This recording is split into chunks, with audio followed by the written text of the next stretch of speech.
Welcome back to this video. In this video, I'll show you how to crop your video CapCut PC without any stress. Let me show you how. So the very first thing you want to do is to make sure you select the video timeline. Then having selected the video timeline, come to the top right here. From the top here, go ahead and make sure you crop. So once you click on crop right here, this window here is going to pop up. Then here you can determine area you want to crop off from the video. So for that, I'm going to drag this way.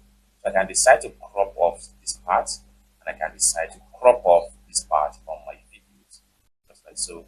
Now, when you are done, then what you want to do right here is to, you can decide to crop from the top as well. So when you are done, come down below right here, and then make sure you click on confirm, and the video is going to crop based on the current settings, just like what you see right here. You can go on and crop as many as possible until you are able to achieve the exact size of the video you are looking at. It's that simple. For tutorial tips and tricks on how best to use CapCut video editing on PC, consider to subscribe. Thank you so much.